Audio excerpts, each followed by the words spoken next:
السلام علیکم ورحمۃ اللہ وبرکاتہ۔ آپ سن رہے ہیں سیرت نبوی کا 12واں حصہ۔ ہمارا آج کا عنوان رسول اللہ صلی اللہ علیہ وآلہ وسلم کا قبائل کا دورہ اور ان کی اعزا رسانی ہے۔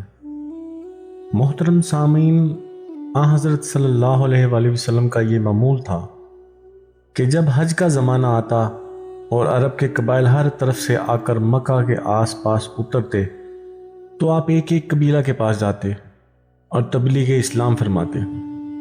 اس کے ساتھ ساتھ عرب میں مختلف مقامات پر میلے لگا کرتے تھے جن میں دور دور کے قبائل آتے تھے۔ آپ ان میلوں میں جاتے اور اسلام کی تبلیغ فرماتے۔ ان میلوں میں سے عکاظ جو اہل عرب کا قومی اور علمی دنگل تھا، اور مجنہ اور ذوالمجاز کا نام مورخین نے خاص طور پر لیا ہے۔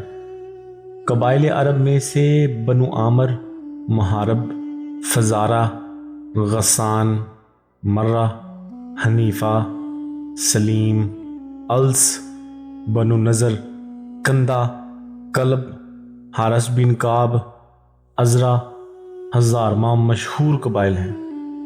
ان سب قبائل کے پاس آپ صلی اللہ علیہ وآلہ وسلم تشریف لے جایا کرتے، لیکن ابو لہب ہر جگہ ساتھ ساتھ جاتا، اور جب آپ صلی اللہ علیہ وآلہ وسلم کسی مجمع میں کھڑے ہو کر اسلام کی تبلیغ کرتے تو برابر سے ابو لہب کہتا کہ نعوذ باللہ یہ دین سے پھر گیا ہے اور جھوٹ کہتا ہے۔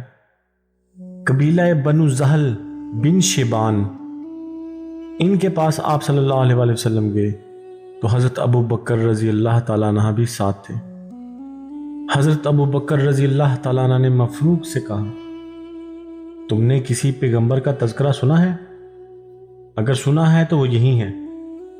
مفروق نے حضرت صلی اللہ علیہ وآلہ وسلم کی طرف رخ کر کے کہا، برادر قریش، تم کیا تلقین کرتے ہو؟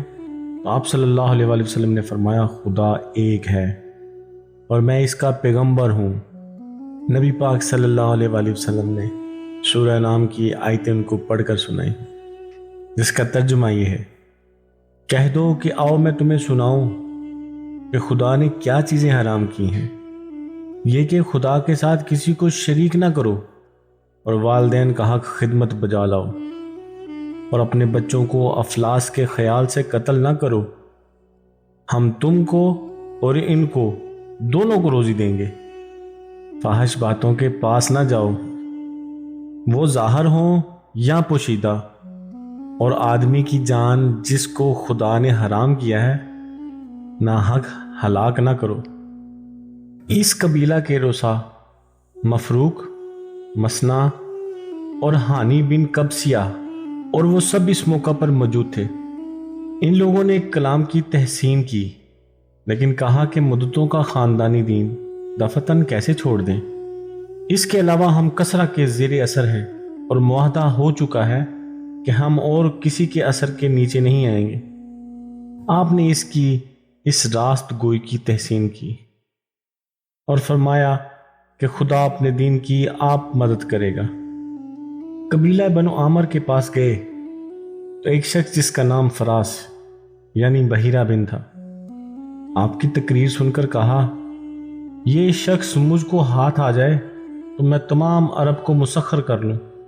پھر آپ صلی اللہ علیہ وآلہ وسلم سے پوچھا، اگر ہم تمہارا ساتھ دیں اور تم اپنے مخالفوں پر غالب آ جاؤ تو تمہارے بعد ریاست ہم کو ملے گی؟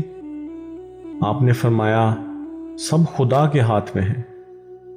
اس نے کہا، ہم اپنا سینہ عرب کی اماج گاہ بنائیں اور حکومت غیروں کے ہاتھ آ جائے، ہم کو یہ غرض نہیں ہے، ہمیں منظور نہیں ہے۔ اب ذکر کرتے ہیں رسول اللہ صلی اللہ علیہ وآلہ وسلم کی اعزا رسانی پر۔ آپ میری پچھلی ویڈیوز میں یہ سن چکے ہیں۔ قریش نے حضرت صلی اللہ علیہ وآلہ وسلم کی سخت مخالفت کی اور یہ چاہا کہ آپ کو اس قدر ستائیں کہ آپ مجبوراً تبلیغ اسلام چھوڑ دیں۔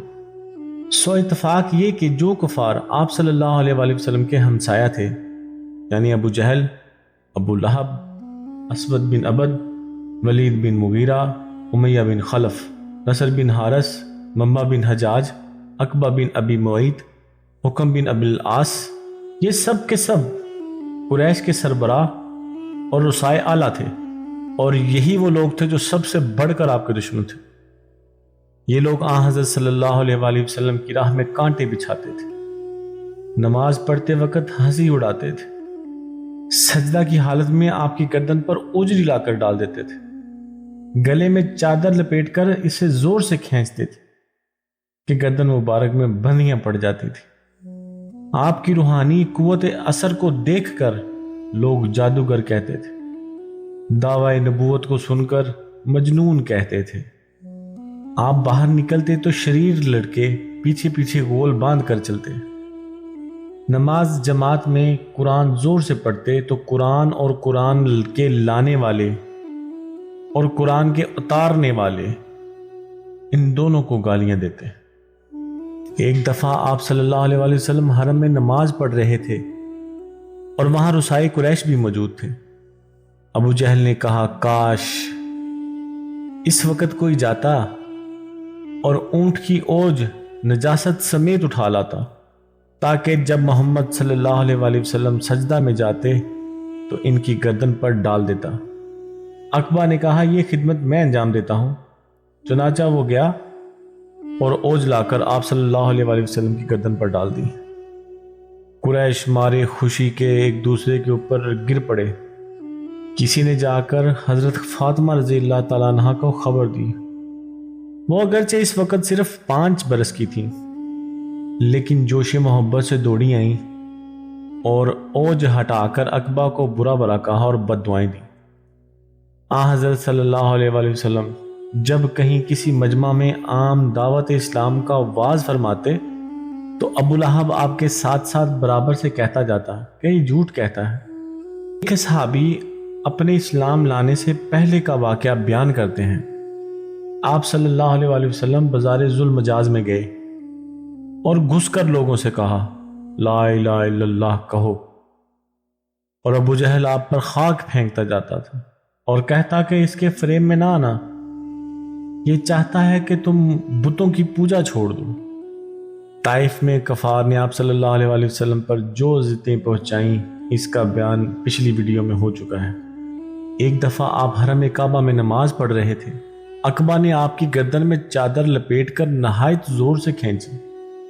اتفاقاً حضرت ابوبکر رضی اللہ تعالیٰ عنہ آ گئے اور آپ کا شانہ پکڑ کر عقبہ کے ہاتھ سے چھڑایا اور کہا، اس شخص کو قتل کرتے ہو جو صرف یہ کہتا ہے کہ خدا ایک ہے۔ اور جو لوگ حضرت صلی اللہ علیہ وآلہ وسلم کی دشمنی میں نہایت سرگرم تھے، اور وہ لوگ صبح شام اسی شغل میں مشغول رہتے تھے۔ ابن سعد نے طبقات میں ان کے یہ نام لکھے ہیں، آپ ان کے نام سکرین پر دیکھ سکتے ہیں۔ محترم سامعین، دنیا کی تاریخ میں کوئی ایسی مثال نہیں ہے کہ نامانوس اور اجنبی صدائیں بارغبت سن لی گئی ہوں۔ حضرت نوح علیہ السلام کو سینکڑوں برس تک قوم کی نفرت اور وحشت کا سامنا رہا۔ یونان دنیا کی شائستگی کا معلم اول تھا، تاہم اس حکمت کدہ میں سقراط کو زہر کا پیالہ پینا پڑا۔ حضرت عیسیٰ علیہ السلام کو دارالسن کا منظر پیش آیا۔ اس بنا پر عرب اور قریش نے جو کچھ بھی کیا وہ سلسلہ واقعات کی غیر معمولی کڑی نہ تھی، لیکن غور طلب یہ ہے اس کے مقابلے میں سرور عالم صلی اللہ علیہ وآلہ وسلم نے کیا کیا کیا۔ سقراط زہر کا پیالہ پی کر فنا ہو گیا۔ حضرت نوح علیہ السلام نے مخالفت سے تنگ آ کر ایک قیامت و خیزہ طوفان کی استدعا کی اور دنیا کا ایک بڑا حصہ برباد ہو گیا۔ حضرت عیسیٰ علیہ السلام 30 سے 40 شخصوں کی مختصر جماعت پیدا کر کے بروایت نصاری سولی پر چڑھ گئے، لیکن سرور کائنات صلی اللہ علیہ وآلہ وسلم کا فرض ان سب سے زیادہ بالا تر تھا۔ حضرت خباب رضی اللہ تعالیٰ عنہ نے جب قریش کی ایذا رسانی سے تنگ آ کر حضرت صلی اللہ علیہ وآلہ وسلم کی خدمت میں عرض کی کہ آپ ان کے حق میں بد دعا کیوں نہیں کرتے، آپ کا چہرہ سرخ ہو گیا اور فرمایا کہ تم سے پہلے وہ لوگ گزرے ہیں کہ جن کے سر پر آرے چلائے جاتے اور چیر ڈالے جاتے، تاہم وہ اپنے فرض سے باز نہ آتے۔ اور یاد رکھنا، خدا اس کام کو پورا کرے گا، یہاں تک کہ شتر سوار ثنا سے حضر موت تک سفر کرے گا، اور اس کو خدا کے سوا کسی کا ڈر نہ ہوگا۔ امید کرتا ہوں آپ کو آج کی ویڈیو پسند آئی ہوگی۔ اپنی دعاؤں میں یاد رکھیے گا۔ السلام علیکم ورحمۃ اللہ وبرکاتہ۔